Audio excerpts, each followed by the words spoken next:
Mga kababayan, pakinggan ninyo ito ng mabuti dahil kung ikaw ay isang SSS pensioner, ang balitang ito ngayon ay maaaring magbago ng iyong buhay simula bukas, Hunyo 16, 2026.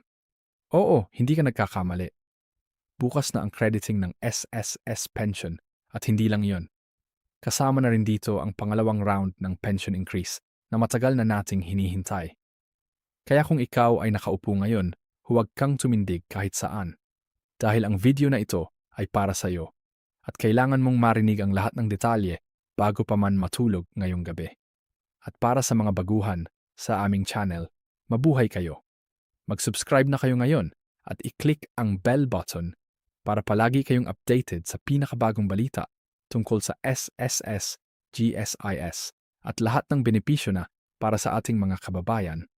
At kung mahal mo ang iyong pamilya at mga kaibigan na pensioner din, i-like na ang video na ito at ibahagi agad dahil ang impormasyon na ito ay buhay na buhay para sa kanila. Ngayon, simulan natin. Maraming pensioner ang nagtatanong sa akin araw-araw, kailan na ba darating ang aking pensyon? Kasama na ba ang increase? At ngayon masasabi ko na sa inyo ng may katiyakan. Oo, bukas, Hunyo 16, 2026, ito na. Ang SSS ay nagkumpirma na ang crediting ng monthly pension para sa buwan ng Hunyo ay isasagawa na simula bukas. At ang pinakamagandang balita, kasama na rin dito ang inaasahang ikalawang dagdag sa pensyon na inanunsyo ng pamahalaan. Hindi na kayo kailangang maghintay pa ng mas matagal. Ito na ang sandali na matagal na nating pinapangarap. Pero bago tayo pumunta sa mga numero at detalye ng increase, gusto ko munang ipaliwanag kung bakit napakahalaga ng balitang ito para sa ating lahat. Alam nating lahat na ang buhay ngayon ay hindi madali. Ang presyo ng pagkain ay patuloy na tumaas. Ang kuryente, tubig, gamot, lahat ay nagiging mas mahal.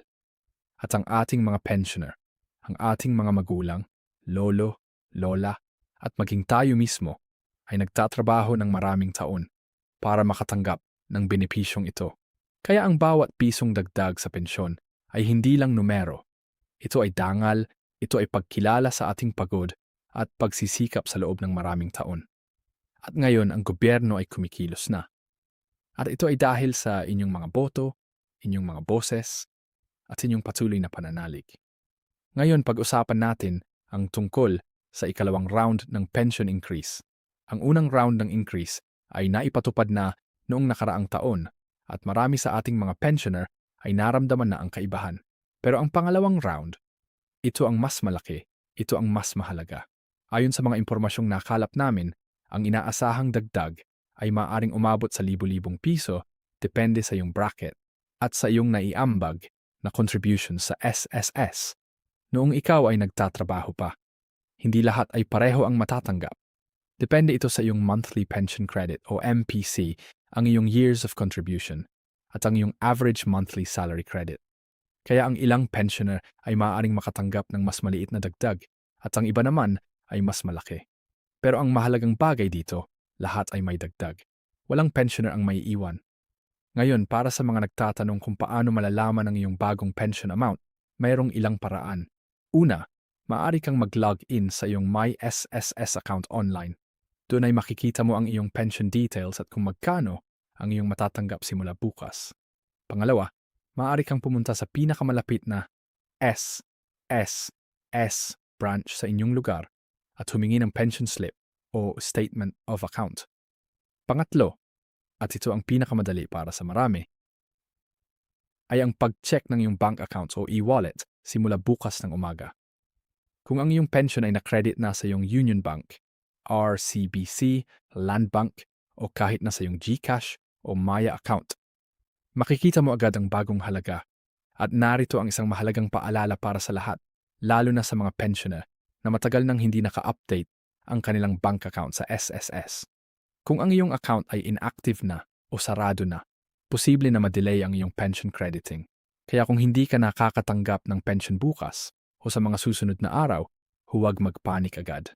Pumunta sa SSS at i-update ang iyong disbursement account. Ito ay isang simpleng proseso pero napakahalaga para masiguro na palagi kang makakatanggap ng iyong benepisyo ng walang abala. Ngayon, pag-usapan din na natin ang tungkol sa mga dependent na pensioner. Iyon ay ang mga asawa o anak ng isang namatay na SSS member na nagtatanggap ng survivor's pension. Para sa inyo, kasama rin kayo sa crediting na ito bukas. Ang SSS ay nagkumpirma na ang lahat ng uri ng pension, old age pension, disability pension, at survivor's pension, ay sabay-sabay na ibibigay bukas, Hunyo 16, 2026. Kaya kahit na hindi ka ang orihinal na miyembro ng SSS, kung ikaw ay may karapatang makatanggap ng pensyon, hintayin mo rin ang iyong credit bukas.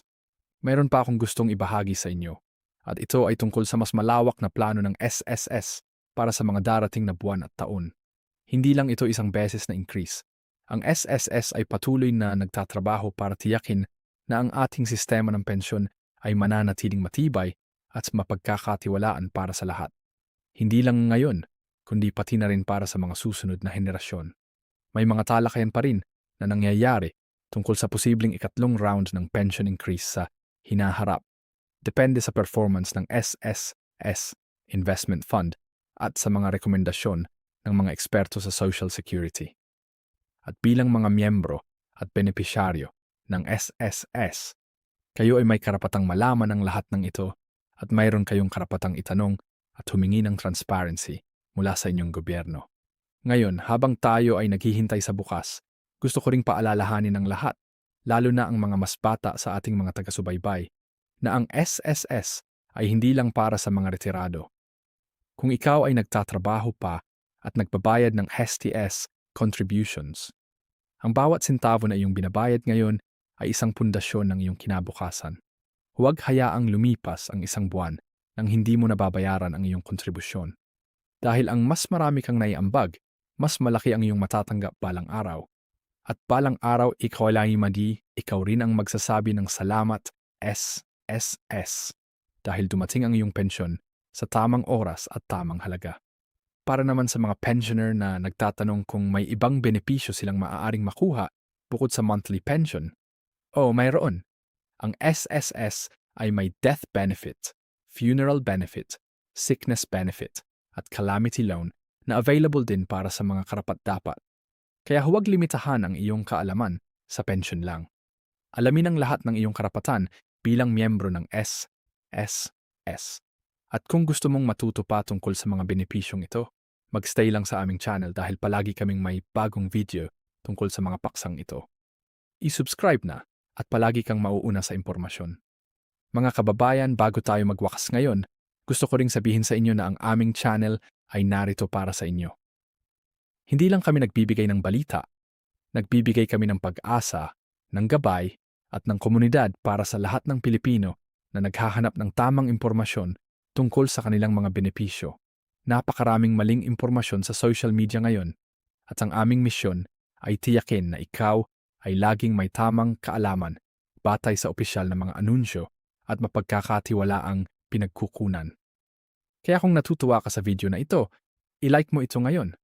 Kung may kakilala kang pensioner o miyembro ng SSS, i-share ang video na ito sa kanila ngayon din.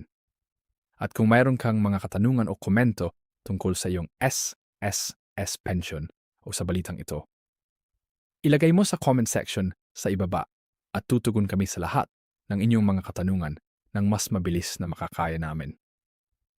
Ang bukas, Hunyo 16, 2026 ay isang espesyal na araw para sa bawat SSS pensioner sa ating bansa. Ito ay pruwa na ang ating pagsisikap, ang ating kontribusyon, at ang ating tiwala sa sistema ay nagbubunga. Huwag kalimutang suriin ang iyong account bukas ng umaga. At kung natanggap mo na ang iyong pensyon kasama ang increase, ibahagi mo ang iyong kwento sa amin sa comments. Gusto naming marinig ang inyong mga karanasan at kasiyahan. Hanggang sa muli, mga kababayan, ingat kayo lagi, mahalin ang inyong pamilya, at laging tandaan, kayo ay karapat-dapat sa pinakamabuti. Maraming salamat sa inyong oras at sa inyong tiwala sa aming channel. Magkita-kita tayo sa susunod na video.